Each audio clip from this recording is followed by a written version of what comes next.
옛 동거녀와 택시기사를 잇따라 살해한 피의자의 신상이 오늘 공개가 됐습니다. 전현 평론가님. 네, 경찰에서 오늘 오후 신상정보공개심의위원회를 열어서 이같이 결정을 했는데요. 피의자의 얼굴, 이름, 나이 등이 공개가 됐습니다. 피의자 이름 이기영, 남자, 31살, 지금 사진을 통해서 얼굴이 공개가 되고 있습니다. 피의자 이기영 지난 25일 검거됐는데요. 검거되지 나흘 만에 이렇게 신상이 공개됐는데 아마 신상 공개가 결정된 것은 범죄의 중대성이라든가 국민의 알 권리 그리고 추가 범죄를 예방하기 위한 목적 등 다각적인 면을 경찰에서 검토한 것으로 전해지고 있습니다. 네. 지금 얼굴 보세요. 지금 얼굴 보시면 저 사람이 사람도 아닙니다. 이게 사람입니까? 사람이 이런 짓을 저지를 수가 없어요. 저 인간이 전 동거녀와 옛 동거녀와 택시기사를 불과 넉 달 사이에 잇따라 살해한 피의자 31살 이기영의 모습입니다. 어제 영장 실질심사 구속 전 피의자 신문을 받는 이기영의 모습 보시고 이어가 보도록 하겠습니다. 안 보여? 안 보여? 기차야. 너도 안 보이지? 안 보여. 일단 나가시죠.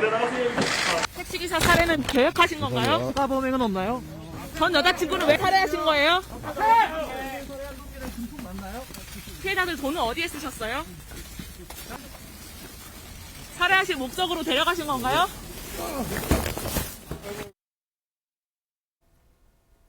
저렇게 아무런 답도 하지 않았습니다. 입이 열 개라도 할 말 없겠죠. 그런데요, 곰곰이 생각을 해보면 만약에 이번에 60대 택시기사의 시신이 발견되지 않았다면 이번 사건 그리고 앞서 넉 달 전에 옛 동거녀가 살해됐다는 사실도 어쩌면 미궁 속으로 영영 묻혔을 수도 있습니다. 그런데 이번에 허주연 변호사님, 60대 택시기사가 저 이기영의 집에서 옷장에서 발견된 계기가 드러났다면서요? 네, 정말 극적으로 지금 이 피의자의 현재 여자친구가 이 이기영의 집에서 뭔가 하다가 이 시신을 발견하고 신고를 하게 돼서 이게 지금 잔혹한 범행이 세상에 알려지게 된 건데요. 네. 일단 경위부터 설명하면 이렇습니다. 지난 20일에 이 피의자 이기영이 여자친구와 같이 식사를 하면서 술을 마신 뒤에 운전을 하려고 했다고 합니다.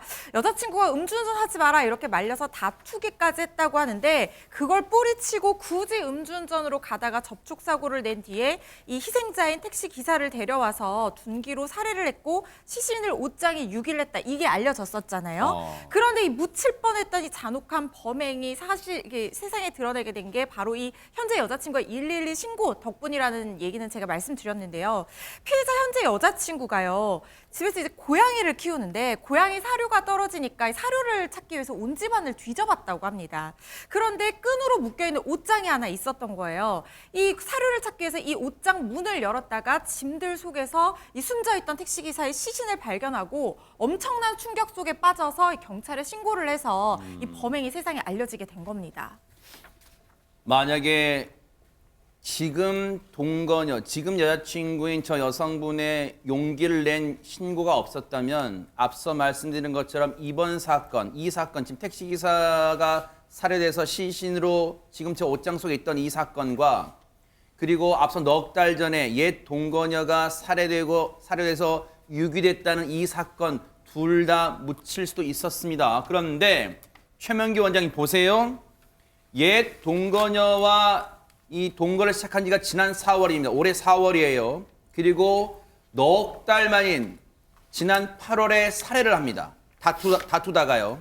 그리고 천변에, 파주에 있는 모 천변에 유기를 했다고 본인이 진술했어요. 이기영이. 그런데 그 넉 달 뒤에 접촉사고를 낸 택시기사를 집으로 유인해 살해하고 그 집 옷장에 시신을 유기했어요. 보관했어요. 근데 전 동거녀를 살해한 뒤 넉 달 사이에 지금 새로운 동거녀와 그 집에 머물렀어요.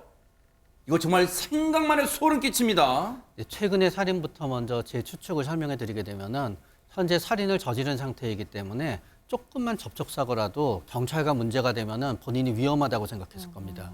그렇기 때문에 살인을 저지른 거고 한번 살인을 해봤기 때문에 살인이라는 상황에 대해서 본인이 갖고 있는 어떤 불편감이라든가 그런 게 전혀 없는 상태이기 때문에 살인 자체가 이미 본인이 갖고 있는 문제 해결의 도구를 인지한 상태라고 생각이 됩니다. 네. 그러면서 일단은 굉장히 타인의 고통에 대해서 공감하는 부분은 전혀 없기 때문에 동거녀를 살해했음에도 불구하고 동거녀가 그 과정에서 느꼈던 어떤 고통 같은 거에 대해서는 공감이 없었기 때문에 오히려 동거녀가 사라진 상태를 갖다 자기가 이 집에서 숨을 수 있는 기회로 이 사람을 이용했던 거고요. 상당한 충동성이 있으면서 본인은 아마 지속적으로 노동을 하거나 그런 거에 대한 가치를 부여하지 않기 때문에 본인의 생존을 위해서 또 다른 동거녀를 갖다 이렇게 살도록 했을 가능성이 높다고 생각이 됩니다. 지난 8월에 숨지게 한 살해를 한 대상은 전 동거녀. 지난 4월부터 동거한 여성이 맞고요. 이번에 신고한 여성은 동거 관계는 아니고 지금 현재 이기영과 연인 관계로 지금 알려진 여성으로 정정을 하겠습니다. 동거 관계는 아니라는 사실은 정확히 저희가 정정을 하겠습니다. 그런데 택시기사의 시신은 앞서 말씀드린 것처럼 현재 이 여자친구로 알려진 여성분이 고양이 사료를 찾다가 옷장을 열어보다가 그 옷 뭔가 짐 아래에 있던 택시기사의 시신을 발견했습니다. 그렇다면 지난 8월에 옛 동거녀를 살해하고 시신을 유기했다고 했는데 안진용 기자님, 그럼 그 동거녀의 시신은 지금 발견됐습니까? 어떻습니까? 네, 피해자는 경찰에 이 동거녀의 시신을 루프백에 넣어서 파주 공릉천에 유기했다고 진술했습니다. 그래서 이 하천 주변을 수색해 왔는데 어제 경찰은 이 지역이 파주, 이 북한과 인근한 지역이기 때문에 유실지뢰가 있다는 위험을 판단해서 현재 육상 수색은 중단한 상태입니다. 대신 드론 등을 이용해서 공중과 수중 수색을 진행하고 있는데 다만 일각에서는 피해자가 시신을 유기했다고 한 시점이 8월이기 때문에 지금 4개월 정도 지났습니다. 그래서 수색에 어려움을 겪을 것으로 예상하고 있고요. 또 지난 여름 중부지방에 집중호우가 발생했기 때문에 유기 지점에서 멀리 떠내려갔을 가능성도 배제할 수 없는 상황입니다. 지금 저곳이 파주 공릉천이라는 곳입니다. 저곳에 유기했다는 게 지금 이기영의 진술이에요. 일단은 경찰은 이기영의 진술에 일단 의존해서 저곳을 경력을 지금 다 동원해서 일대를 샅샅이 수색하고 있는데 일각에서는 공릉천에 유기했다는 사실 자체를 믿기 어렵다 이런 의견도 나오고 있습니다. 얘기 들어보시고 이어가 보도록 하겠습니다. 부패가 진행된다면 금방 물에서는 떠오르게 되고 그냥 유기했다기보다는 시신을 안 매장한다든지 유기 장소를 숨기는 게 아닌가. 불과 몇 달 사이에요. 지난 4월에 지금 숨진 동거녀는 지난 4월에 만났습니다. 이기영과. 그런데 넉 달 만에 지난 8월에 살해를 하고 유기합니다. 그런데 그 사이에 지금 여성을 또 만나요. 지금 계속해서 여성들한테 접근하는 이유가 뭘까요? 가장 기본적으로는 필요한 돈을 여성들로부터 조달받은 것 같아요. 뭐 어떤 방법인지는 조사가 필요하다고 저는 보는데요. 그래서 지금 그 살해했다고 얘기하고 있는 이 전 동거녀 이분 같은 경우에 노래방에서 도우미로 일을 하신 분이에요. 근데 평소에 유흥을 즐기던 이기영이 노래방에 가서 아마 만난 것 같고 그때부터 동거를 시작했고요. 살해하고 나서 현재 여자친구라는 분도 노래방 도우미로 또 일을 하시는 분이에요. 그러니까 노래방에 가서 유흥을 즐기면서 만난 여성분들을 연인 관계로 발전시키고 거기서 그분들의 경제적 도움과 의존을 받은 게 아닌가 이렇게 지금 분석이 되고 있습니다. 만약에 지금 이제 이건 추정입니다. 경제적으로 지금 동거녀에게 의존했을 수 있다.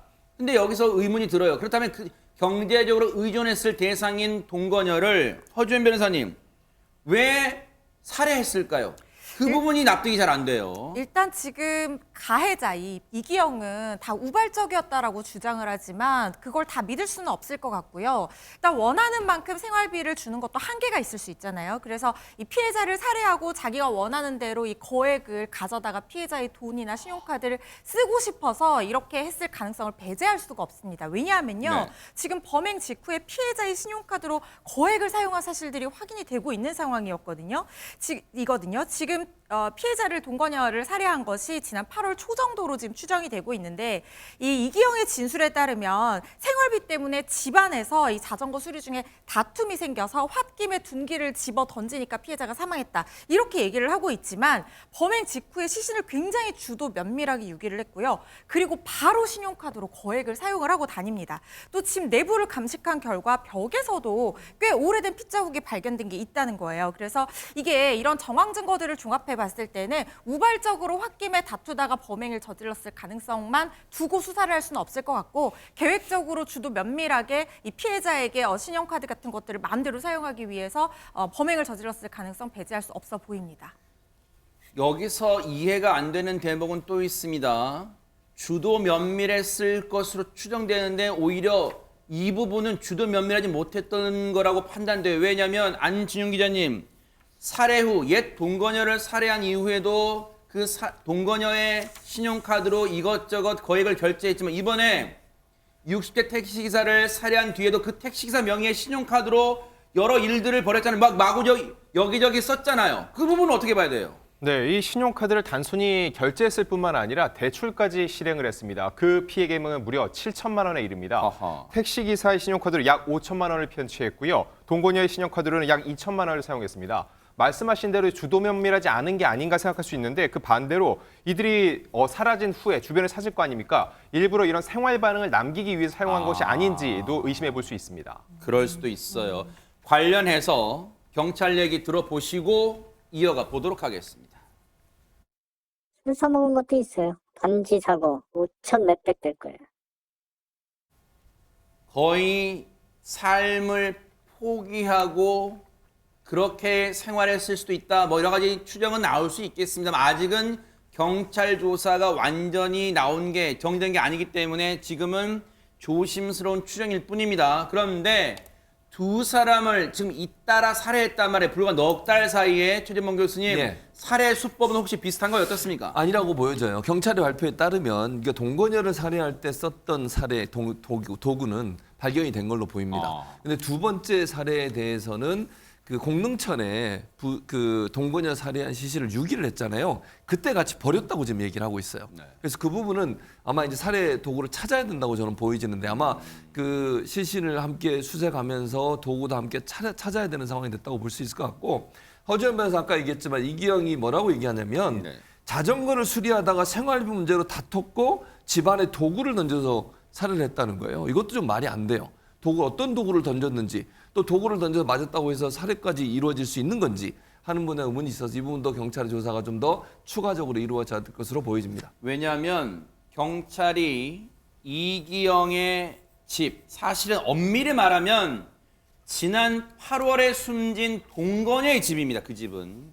그런데 그 동거녀의 집을 현장 감식, 이 혈흔 반응을 다 해봤어요. 그랬더니 곳곳에서 지금 뭐 소파, 벽 등등등에서 혈흔이 발견됐다는 거. 그건 뭐겠어요? 뭔가 심한 몸싸움을 비롯 이 동반한 다툼이 있지 않았을까? 그렇다면 그게 과연 우발적이었을까? 고의살은 아니었을까? 뭔가 지금 면밀하게 경찰은 들여다보고 있습니다. 그런데 이 대목에서 우린 또 다른 궁금증을 합리적으로 품을 수밖에 없어요. 전현평론가님, 이 두 사람 말고 이기영에게 희생된 사람은 더 없을까요? 그렇기 때문에 경찰에서도 혹시 이 피의자가 추가 범행을 저질렀을 가능성을 염두에 두고 집중적으로 조사를 하고 있다고 하고요.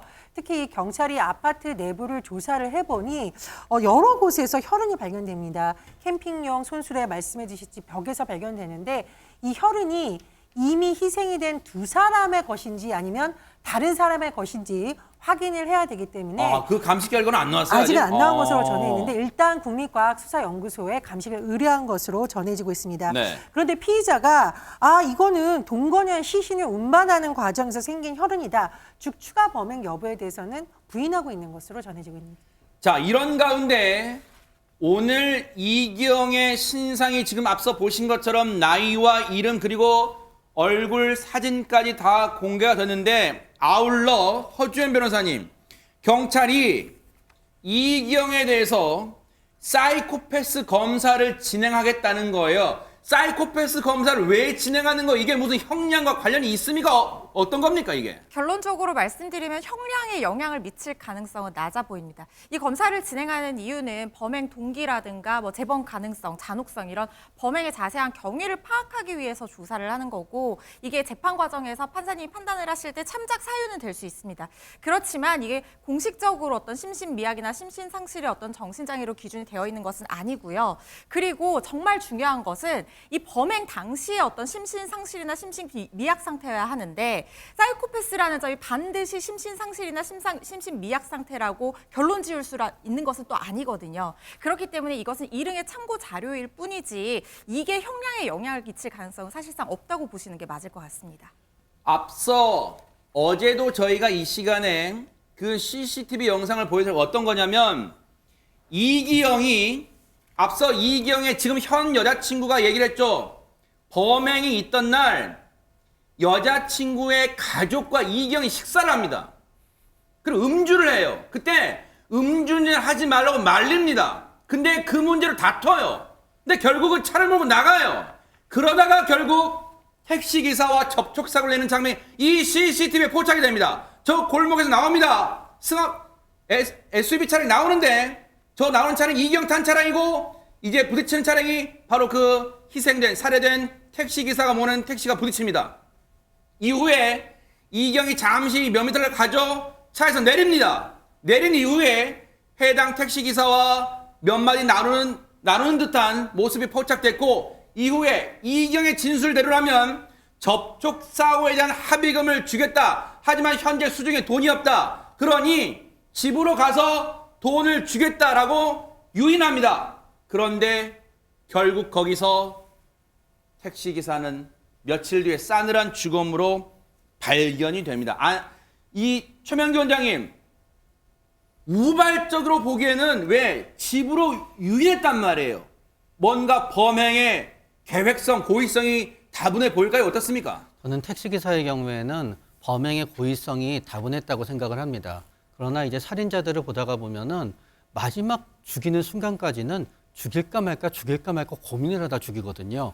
그렇기 때문에 살인자들은 마지막에는 본인이 결정을 할 때는 뭔가 충동이 필요했으니까 본인을 충동적이고 우발적이라고 주장하는 거지 머릿속에는 항상 죽이는 게 나한테 이득이 될까에 대한 생각을 모든 대상에 대해서 버리지 않고 살아가는 사람입니다. 아하.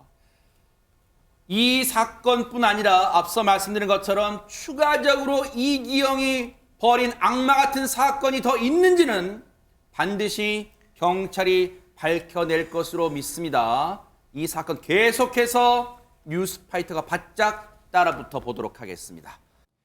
보고 계십니까? 대박 사건. 네, 안녕하십니까? 김명준입니다. 여러분과 함께하는 뉴스파이터. 다양한 소식과 뉴스를 보고 싶으시면 화면 오른쪽을 꾹 눌러 구독해 주시길 바랍니다. TV로도 유튜브로도 여러분께 한 발 더 다가가겠습니다. MBN 뉴스와 뉴스파이터를 사랑해 주셔서 고맙습니다.